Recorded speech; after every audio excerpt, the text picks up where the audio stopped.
this entire war came from. It did not come from Bashar al-Assad. It came from Washington. There was a decision in 2011 to overthrow Assad. Actually, that came from Jerusalem. This has been a desire of the Israeli government that stretches back more than 25 years. Netanyahu's idea is make the Middle East in Israel's image, overthrow every government that opposes Israel. He's had a friend in that, and that is the CIA and the United States government. So this war in Syria did not come from Assad's repression. It did not come from Assad's dictatorship. This war came from a presidential order by Obama to overthrow Assad, starting in the spring of 2011. We have a name for this program. It was Operation Timber Sycamore. The United States, together with other countries in this region, trained fighters, especially jihadists, including the ones that just took power, to overthrow the regime. This created chaos. 600,000 dead in Syria in a war that has gone on for 14 years. The outcome of this war is what the CIA wanted back in 2011, which is that a jihad group would take power in Syria after being armed by the United States. The reason I want to be clear about this is that we will not have peace in this region until we have public diplomacy that is based on real diplomacy, not on CIA operations. And we will not have peace until Israel stops its militarization of the entire Middle East. Because the Syrian war is just one of 6 wars that Israel has promoted, including in Lebanon, Iraq, Syria, Libya, Somalia, and Sudan. We had the list, actually, from Wesley Clark back in 2001, when he was handed a paper in the Pentagon that the goal was 7 wars in 5 years. The only war that hasn't taken place yet, to Netanyahu's great consternation, is the US war with Iran, which Israel is still trying to instigate to this very day. So the Syrian war is part of a regional tragedy.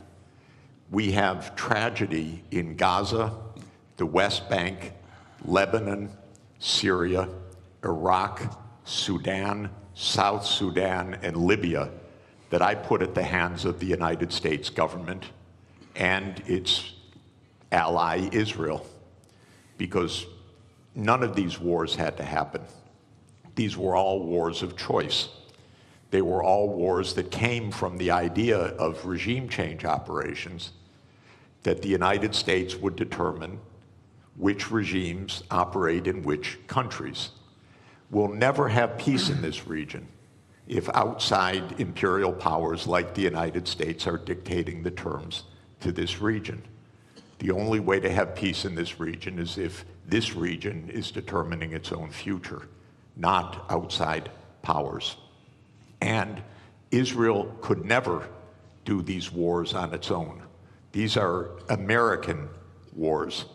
America provides the financing, it provides the military backup, it provides the naval support, it provides the intelligence operations, it provides the munitions. Israel couldn't fight for one day without the United States backing. Israel could not be committing a genocide in Gaza without the United States' full operational complicity. I don't mean political complicity, I mean direct, daily operational complicity. This has to end. This region has been divided for 100 years, first by the British Empire and then by the American Empire. And this is going on until today. We have a genocide going on right next door, till today. till this morning. People being wantonly killed, brazenly killed, because the United States is providing the means for this. So this is what's happening in Syria. Is the U.S. on the fence? Hardly. It's the major actor. I know, by the way, I know firsthand that in 2012, UN Secretary General Ban Ki-moon appointed former Secretary General Kofi Annan as special envoy to reach a peace in Syria. I loved Kofi Annan. I love Ban Ki-moon. I worked for both of them.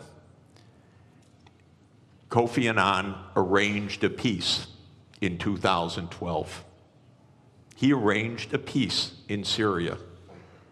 You know why it didn't happen? Because all the parties agreed to peace except one. Literally one. That was the United States of America. The United States of America said there will be no peace unless Bashar al-Assad goes the first day. The other parties said, no, you can't just determine that. Maybe there'll be a process. Maybe there'll be elections agreed. Maybe there'll be a 2-year process, a 3-year process. The United States said, no, Assad must go the first day of any agreement or we block it. And so Kofi Annan stepped down from his position after having negotiated a peace arrangement.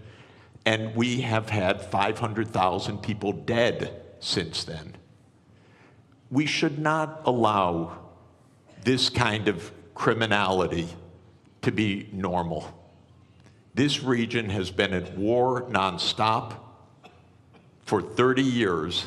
Actually, I would say for at least 57 years since the Six-Day War, because there has been no honest accounting of international law, no honest diplomacy.